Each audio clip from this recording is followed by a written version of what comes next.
नज़ीर, 7 दिन के बाद ईरान की जानिब से इस जंग के सबसे डिस्ट्रक्टिव फेज का आगाज कर दिया गया है। ईरान की जानिब से इस वक्त अनाउंसमेंट सामने आ रही है कि उन्होंने कंप्रीहेंसिव रीजनल वॉर इंप्लीमेंट करना शुरू कर दी है।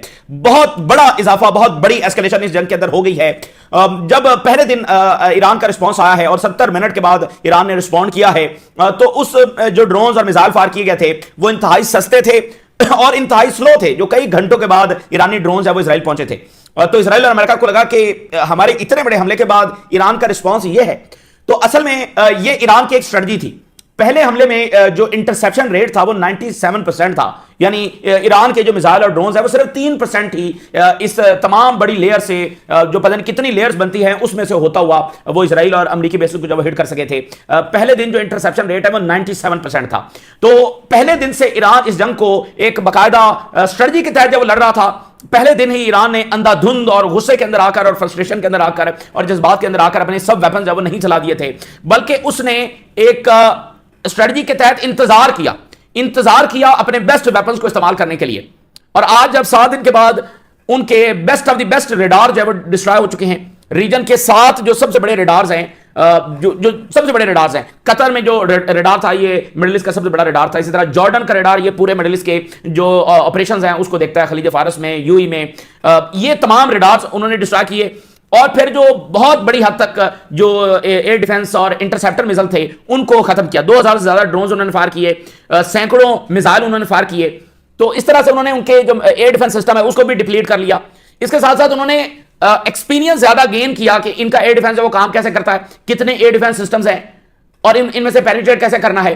तो ये 7 दिन में आप ये समझ लें कि वो अपने बेस्ट वेपन इस्तेमाल करने के लिए ग्राउंड बना रहे थे। तो अब 2 रोज कबल इसराइल ने ये प्रेडिक्शन की और कल ये ट्रंप की भी स्टेटमेंट आई कि अगले 24 घंटों में ईरान तो बिल्कुल कमजोर हो चुका होगा और इसके वेपन ऑलमोस्ट जब वो खत्म हो चुके होंगे। और इसका मतलब ये कि इतने अनजान हैं, ये इतने अपने घमंड के अंदर हैं कि ये ईरान की ताकत को बिल्कुल अंडर एस्टिमेट जो कर रहे थे। ईरान ने असली जंग इस वक्त शुरू कर दी है। पिछले 7 दिन वो एक और स्ट्रेटजी के तहत चल रहा था। इस वक्त जब हम आपसे बात कर रहे हैं, ईरान ने कंप्रीहेंसिव रीजनल वॉर इंप्लीमेंट करने का ऐलान कर दिया और उन्होंने असली जंग इस वक्त शुरू कर दी है। और पहली बार ईरान ने इन 7 दिनों के अंदर अपने best of the best weapons हैं वो एक साथ फायर कर दिए। ईरान के जो नॉन बेस्ट वेपन्स हैं उनमें से खैबर शिकन मिसाइल है, खुरम शेर है, फतह मिसाइल्स हैं, ये सब के सब ईरान ने एक साथ चला दिए इसराइल के ऊपर। ये 7 दिनों के अंदर पहला इस नौयत का अटैक है जो ईरान की जानिब से किया गया। उसमें मेजरली तल अवीव को निशाना बनाया गया है, all over the Israel attack किया गया है और जो अमेरिकी बेसेस हैं उसको निशाना बनाया गया है। सऊदी अरेबिया, जॉर्डन और यूएई, यहां पर अमेरिका के जो best of the best equipments लगे हुए हैं उनको निशाना बनाया गया है। तो 2 टन का जो वारहेड है वो ये जो मिसाइल उन्होंने फायर किए हैं ये कैरी करके लेकर जा सकते हैं। तो ये जाकर आगे टकरा गए और इन्होंने बहुत जब वो वहां पर नुकसान पहुंचाया तो ईरान की वो स्ट्रेटजी कामयाब साबित हुई है और इस वक्त उन्होंने असली जंग का आगाज कर दिया। ज़ाहिर 7 दिन भी हमने बहुत डिस्ट्रक्टिव वॉर देखी है, लेकिन अब ये एक नया फेज है कि जिसमें ईरान ज्यादा डिस्ट्रक्शन जो मचाने जा रहा है और इससे आगे बढ़कर जब मजीद उनका एयर डिफेंस डिप्लीट हो जाएगा, जब मजीद उनके बाकी इक्विपमेंट्स तबाह हो जाएंगे, उसके बाद आप ईरान का एक और फेज जो वो देखेंगे, एक और रूप जो है वो उनका देखेंगे। और इस वक्त जो है वो अमेरिका ने, यानी अमेरिका के लिए ये रीजन अनसेफ हो चुका है और अमेरिकन का आप गिफ्ट देखिए अपने अरब एलायंस के लिए और इस रीजन के लिए। इस रीजन की प्रोटेक्शन का वो जिम्मा लेकर बैठे हुए पिछले कई दहाइयों से, और यहां पर वो जो खेल खेल रहे थे, जो ऑयल निकाल रहे थे, जो कुछ कर रहे थे, इस वक्त वो खुद रीजन को छोड़कर जा रहे हैं, रीजन को इवैक्यूएट कर रहे हैं और इस डिस्टेबलाइज रीजन का तोहफा जो अपने अरब इत्तेहादियों को देकर जा रहे हैं। ओपनली ट्रंप जो है वो कुर्दों को कह रहा है कि ईरान पर चढ़ दौड़ो। इसका क्या मतलब है कि वो तुर्की, इराक, शाम, सऊदी अरेबिया, इन सब मुल्कों को इस जंग के अंदर ड्रैग करने की बात कर रहा है। खुलेआम जब इस रीजन के अंदर प्रॉक्सीज को और मिलिशियाज को पनपने दिया जा रहा है, इस रीजन को एक मजीद खौफनाक खेल की तरफ धकेलने की ओपनली जो बात की, ये अमेरिकन का गिफ्ट है अरब वर्ल्ड के लिए, जिन्हें स्टेबिलिटी चाहिए, जिन्हें सिक्योरिटी चाहिए, जिसका दावा और वादा अमेरिका करता रहा। इसी बुनियाद पर उन्होंने कई मुल्कों को डिस्ट्रैक्ट किया कि ये तो हैं ही बुरे, और गल्फ कहते थे कि ट्रंप साहब आप तो अमन का मसीहा हैं। तो इस वक्त अरब वर्ल्ड ने भी सबक सीख लिया। जो पहली स्टेटमेंट आ रही है, जो पहली रिपोर्ट सामने आ रही है, नतीजा आना शुरू हो गया है, जो धोखा दिया गया है। अरब वर्ल्ड भी अब इससे कहीं ना कहीं सबक ये सीख रही है कि उनके साथ अमेरिका ने क्या किया। वो इस बात को अब समझ रहे हैं कि भाई ये जंग की तरफ तो अमेरिका ने धकेला। जो यूएई से स्टेटमेंट आई हैं, जो सऊदी अरेबिया से आई हैं, जो कतर से डिफरेंट ऑफिशियल जब बात कर रहे हैं, ज़ाहिर है जो हुक्मरान है वो तो बात नहीं कर रहे, लेकिन नीचे ये बात अब खुलकर जब वो कर रहे हैं। ज़ाहिर एमबीएस तो अमेरिका के खिलाफ स्टेटमेंट जारी करने से रहे। तो सऊदी अरेबिया, यूएई, कतर, इन मुल्कों ने जो ट्रिलियंस ऑफ डॉलर्स एंड फिर डिफरेंट बाकी प्रोजेक्ट्स के अंदर hundreds of billions of dollars की इन्वेस्टमेंट का ऐलान किया था, वो वापस निकालने का फैसला कर लिया। इस वक्त सऊदी अरेबिया, यूएई और कतर, इन मुल्कों की आपस में मीटिंग हुई है और जिसके अंदर ये कंसीडर किया जा रहा है कि ये जो सारी कमिटमेंट की गई थी इनको रिव्यू किया जाए और ये इन्वेस्टमेंट जब अमेरिका से निकाली जाए। इसके बाद व्हाइट हाउस तक ये खबर पहुंची है और व्हाइट हाउस जब इस वक्त पैनिक मोड के अंदर चला गया और ज़ाहिर इससे ट्रंप की और फ्रस्ट्रेशन बढ़ेगी और वो इस यहां पर यानी धमकियां भी इनको लगा सकता है मुल्कों को, कुछ भी वो कर सकता है। जिसने इतना खौफनाक खेल शुरू किया अब वो कुछ भी कर सकता है और अपने ही इत्तेहादियों के मुल्कों के अंदर वो फॉल्स फ्लैग करवा रहा है। अरामको के ऊपर जब वो फॉल्स फ्लैग हुआ है, बाकी मुल्कों के ऊपर जब फॉल्स फ्लैग हुआ है, तो इन्होंने इन्वेस्टमेंट जब निकालने के ऊपर गौर शुरू कर दिया। तो ये है नतीजा। अब इससे एक बात तो वाज़ेह हो गई कि जो ट्रस्ट है वो खत्म हो चुका है, ट्रस्ट बिल्कुल नहीं है और जितना ज्यादा यहां पर डैमेज होने जा रहा है वो अमेरिकी इकोनॉमी को डैमेज होगा। और यही खबर हम आपके साथ शेयर कर रहे थे कि ईरान ने एक कंप्रीहेंसिव वॉर भी शुरू की है अमेरिकी इकोनॉमी को डैमेज करने की, क्योंकि यहां से जो इन्वेस्टमेंट जारी है वही अमेरिकी मिलिट्री माइट को भी चला रही है। और खुद यूएई के ऑफिशियल ने कहा कि ये जो वसाइल हमने दिए थे, जो इन्वेस्टमेंट दी थी, जो पैसे दिए थे, वही अब हमारे ऊपर हमारे खिलाफ इस्तेमाल हो रहे हैं। ये जो जंग सारा अमेरिका कर रहा है उन्हीं पैसों से कर रहा है। तो पहले ये पैसे दूसरों के खिलाफ इस्तेमाल होते थे, पहली बार इनके ऊपर इस्तेमाल हुए हैं। तो जिस अमेरिकी इकोनॉमी को ये सहारा देकर बैठे हुए थे उससे अमेरिकी मिलिट्री माइट चल रही थी और 800 फौजी अड्डे चल रहे थे। उन्हीं 800 फौजी अड्डों की मदद लेकर मिडिल ईस्ट को जब तबाह बर्बाद किया जा रहा है तो इन्होंने अपना हाथ खींचने की जब इस वक्त गौर शुरू कर दिया है। ज़ाहिर है अमेरिका इसको बहुत जल्दी से कबूल तो नहीं करेगा, किस सूरत एक्सेप्ट नहीं करेगा, तो फिर क्या रिजीम चेंजेस करेगा, इन मुल्कों के अंदर रिजीम चेंजेस करेगा। तो ये बात है वो बिल्कुल अब ट्रंप के हाथ से बिल्कुल जब वो निकलती हुई नजर आ रही है और इससे उसकी जो फ्रस्ट्रेशन है वो ज़ाहिर बढ़ेगी। लेकिन जो हिजबुल्लाह ने काम किया है वो बहुत आगे का काम है जो उन्होंने कर दिया है। हिजबुल्लाह ने एक शख्स जो है जो कि मोस्ट वांटेड ऑन प्लैनेट है, जो कि वॉर क्रिमिनल है, जो कि अल-ऐलान जेनोसाइड करता है और हर मिडिल ईस्ट के मुल्क को जब वो तबाह बर्बाद करने की धमकियां लगाता है। और अभी रिसेंटली उसने कहा कि सदरन लेबनान को वो खान यूनिस बनाएगा और Tehran will look like Gaza and Beirut will look like Gaza, ये उसकी स्टेटमेंट्स है। और वेस्ट बैंक में जो उसने किया और जो यमन के ऊपर उसने बमबारी की, समुद्रिच जो इनका वजीर दिफा है, वजीर खजाना है, उसके बेटे को हिट किया। हिजबुल्लाह ने इसके बेटे को हिट कर दिया।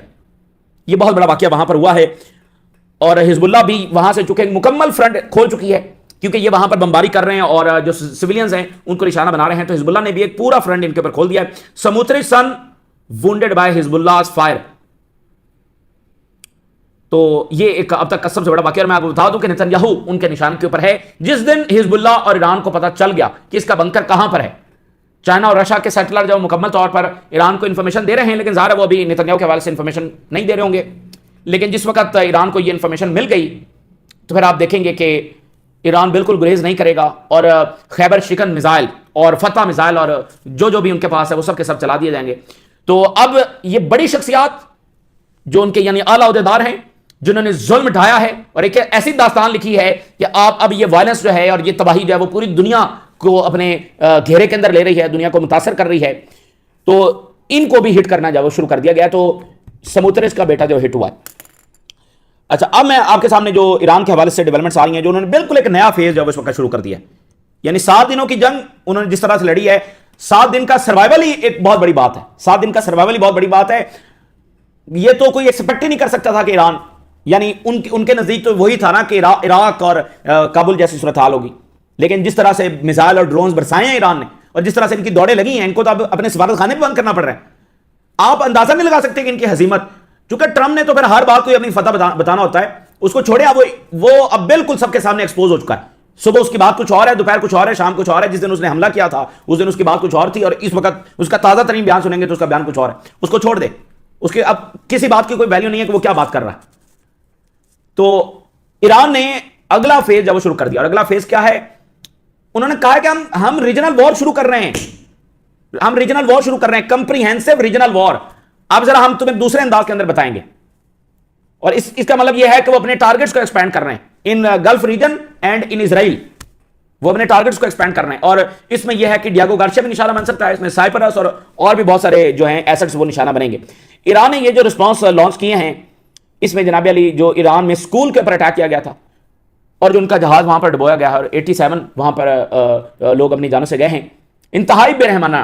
हिटलर की फौज भी ऐसा नहीं करती थी, वो भी बचा लिया करती थी। और इन्होंने वो जहाज जिसका कोई जंग में लेना देना नहीं है, वो बैटलफील्ड में नहीं है और वो कोई जंगी जहाज भी नहीं है, ये तो एक इंतहाई कोविड एक्ट है जो इनकी जानिब से किया गया। तो उस स्कूल के जवाब के अंदर ईरान ने ये बहुत बड़ा अटैक जब लॉन्च किया है, advance missiles in response to the attacks by Israel, और डिप्लॉइंग एडवांस मिसाइल्स जिन्होंने अक्रॉस द रीजन जाकर और तल अवीव को खासतौर पर जब निशाना बनाया और अमेरिकी बेसिस को खासतौर पर जब निशाना बनाया। तल अवीव सबसे बड़ा मरकज था खैबर शिकन मिसाइल्स का, फतह मिसाइल्स का, खुरम शेर 4 मिसाइल्स का।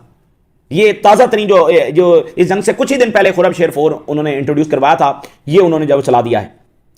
हैवी बैराज ऑफ खुरम शेर 4 एंड फतह मिसाइल्स, ये हाइपरसोनिक मिसाइल्स हैं, ये फायर किए गए हैं। ये मैक 14 की स्पीड के साथ जब फ्लाई कर सकते हैं, यानी साउंड की स्पीड से भी 14 गुना ज्यादा, और इनको जब वो इंटरसेप्ट नहीं किया जा सकता है। और इवन जब सूरत हाल ऐसी है कि ऑलरेडी उनका काफी एयर डिफेंस जब डिप्लीट हो चुका है और बहुत सारे रेडार्स वो डिस्ट्रॉय हो चुके हैं, तो इनको ट्रैक करना, इंटरसेप्ट करना इससे भी ज्यादा मुश्किल काम है। तो अगर ये वेपन पहले ही दिन चला दिए जाते तो ये इतने इफेक्टिव नहीं हो सकते थे। तो ईरान ने बकायदा एक स्ट्रेटजी के तहत जब ये जंग लड़ी है और आगे भी वो लड़ रहा है, और वो कह रहा है कि हम एक लंबे अरसे के लिए ये जंग लड़ने के लिए तैयार हैं। तो मल्टीपल टारगेट्स जो हैं वो हिट किए गए हैं फ्रॉम तल अवीव टू द गल्फ। ये एक नई दुनिया है जो आप देख रहे हैं, मतलब अमेरिका और गल्फ और उनकी बेसेस और तल अवीव एक साथ धमाकों से गूंज रहे हैं। और कौन? जिसके पास एक त्यारा भी नहीं है, और कौन? जिसके पास एक भी आप कह लें कि इनके मुकाबले की कैपेबिलिटी नहीं है, टेक्नोलॉजी नहीं है, इकोनॉमी नहीं है, दहाइयों से वो सैंक्शंस के अंदर है। इर्द गिर्द तमाम ओआईसी ममालिक हैं, एक भी सपोर्ट करने के लिए तैयार नहीं है। अगर ये तमाम ओआईसी ममालिक बेसिस ना देते तो ईरान पर हमला कैसे हो सकता था? मुझे बताइए जरा। ये बेसिस हैं तो अमेरिका ऑपरेट कर रहा है, ये बेसिस ना होती तो ईरान पर हमला हो ही नहीं सकता था।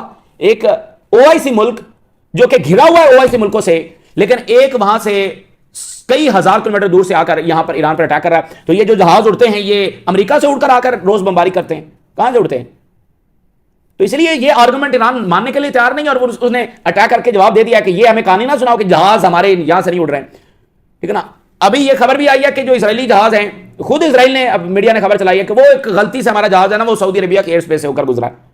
तो सारे सऊदी अरबिया कोई इजराइल को एयर स्पेस नहीं दे रहा, लेकिन बात यह है कि वो जबरदस्ती भी तो एयर स्पेस इस्तेमाल कर रहे हैं ना, और बेसेस और रेडार्स, और छोड़ दें उस बात को। बात यह है कि ये मिलिट्री मशीनरी ऑपरेट कर ही नहीं सकती। तो अब ईरान ने जो है वो मजीद यूएई, जॉर्डन और सऊदी अरेबिया, यहां पर जो थर्ड और रेडार सिस्टम लगे हुए हैं, इनको मजीद डिस्ट्रॉय कर दिया है। और we are moving toward a comprehensive regional war. ये सबसे बड़ी बात, सबसे बड़ी खबर ये है, वो कह रहे हैं हम रीजनल वॉर शुरू कर रहे हैं। और कंप्रीहेंसिव, ये रीजनल वॉर तो पहले ही दिन बन गई थी, हाँ पहले ही दिन ये रीजनल वॉर हो गई थी, लेकिन अब वो उसमें शिद्दत और कंप्रीहेंसिव अंदाज के अंदर। इसका मतलब यह होगा कि वो बहुत नए टारगेट्स, बहुत ज्यादा numbers of missiles and drones and बहुत ज्यादा लीथल वेपन जब इस्तेमाल करने जा रहे हैं against Israeli targets and American targets.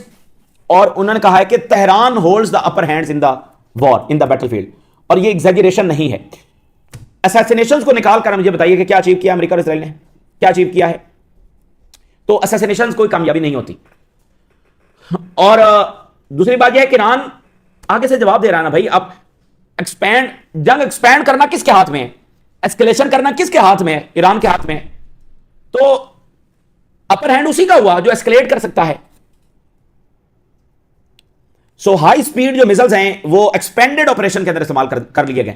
Operations को जब वो एक्सपैंड कर लिया गया है, और ये मिसाइल जो वो बड़े हैवी वॉरहेड जो वो लेकर जा सकते हैं।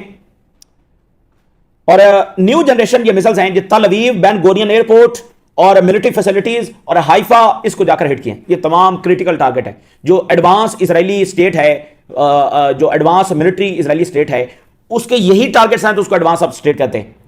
ये सारा जो इसका इंफ्रास्ट्रक्चर है, अगर ये हिट हो रहा है और मजीद होगा तो फिर सोचेंगे इजराइल की हालत क्या होने वाली है। इजराइल कंफर्म्स कि मिसाइल स्ट्राइक्स एंड इवैक्यूएशंस अटैक हुए, और जो एक जगह पर एक मिसाइल गिरा है उससे 2300 इजरायली सेटलर्स को वहां से इवैक्यूएट करना पड़ा है। यानी ये इस तरह से हो रहा है कि किसी एक बिल्डिंग पर जाकर मिसाइल टकराया, अब उस बिल्डिंग में जितने सेटलर्स हैं उनका घर तो गया, तो फिर उनको होटल में शिफ्ट करना पड़ता है। तो एक मिसाइल एक जगह पर गिरा है जहां से 2300 इजरायलियों को वो फारिग हो गए, तो अब उनको होटल में शिफ्ट किया। तो ये क्राइसिस जब वहां पर बढ़ता चला जा रहा है, और मिसाइल बेन गोरियन एयरपोर्ट के करीब लैंड किए हैं। 10 धमाके तल अवीव के अंदर सुने गए हैं। 10 धमाके, तल अवीव ज्यादा बड़ा शहर नहीं है। और इसी दरमियान डिफरेंट बिल्डिंग्स के को हिट किया है तल अवीव के अंदर। और पतिया, तिकवा, बेयर शिवा, ये अदर टारगेट्स हैं। उधर से हिजबुल्लाह मिसाइल मार रही है, उधर से ईरान मार। तो इसी दरमियान ईरान ने जब वो इराकी कुर्दिस्तान के अंदर भी अटैक किया, जहां पर ये सारे सेपरेटिस्ट को जो ट्रेनिंग दी जा रही है। Missile strike reported in Iraqi Kurdistan. यहां पर बड़ी इंपॉर्टेंट बात है, जो सेंट्रल हेडक्वार्टर है उसने ये कहा है कि कोई एंटी गवर्नमेंट और एंटी रेवोल्यूशनरी जो एलिमेंट है वो ईरान के अंदर मौजूद नहीं है। क्योंकि आपको बताया ना कि ईरान एक भरपूर मिलिट्री जो है उससे भी तो लड़ रहा है, लेकिन साथ एक प्रोपेगेंडा मशीनरी से भी लड़ रहा है। वेस्ट के पास सबसे बड़ी प्रोपेगेंडा मशीनरी है, और प्यूटन ने कहा था कि वेस्ट की प्रोपेगेंडा मशीनरी से जीतना कोई आसान काम नहीं है। तो क्या से क्या वो खबरें चलाते हैं। अभी टर्किश मीडियम ने एक पूरा पोस्टमार्टम जब जारी किया है कि ये कैसे रिपोर्टिंग कर रहे हैं। ये ऐसे रिपोर्ट कर रहे हैं कि जैसे ईरान ने सब पर हमला किया हुआ है। जंग का आगाज ईरान ने किया और अमेरिका रिस्पॉन्ड कर रहा है, और इजराइल रिस्पॉन्ड कर रहा है, और रीजन को और दुनिया को बचाने की कोशिश कर रहा है। और यानी कि जो ईरान के अंदर सिविलियन कैजुअलिटीज हो तो उस पर ये और एंगल से रिपोर्टिंग करेंगे। कहेंगे कि ये ईरान कह रहा है कि कुछ ऐसा हुआ है। इधर कोई हो जाए तो कहेंगे ईरान ने ही मिसाइल्स और उन्होंने आकर मारा है और ये किया और वो किया है।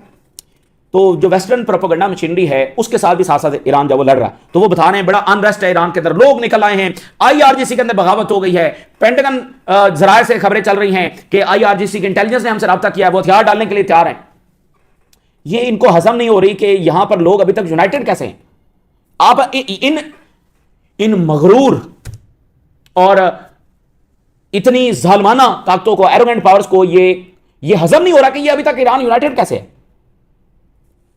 तो इसलिए अब ये इस तरह की खबरें, और अल इलान कहा जा रहा है, अल इलान के कुर्दो घुस जाओ ईरान के अंदर, यानी एक रीजन को जिसकी सिक्योरिटी की गारंटी उन्होंने ली हुई थी, वहां पर खुलेआम प्रॉक्सीज को हवा दी जा रही है। जब प्रॉक्सीज को छोड़ दिया जाता है तो आपको पता है कि वो फिर उसको रोकने में, उस तबाही को रोकते रोकते रोकते कितनी जनरेशन गुजर जाती हैं, और इतनी मुश्किल से ये सारे मुल्क जब वो संभाल रहे थे सूरत हाल को, और ये फिर एक तबाही की तरफ रीजन को धकेल दिया गया है।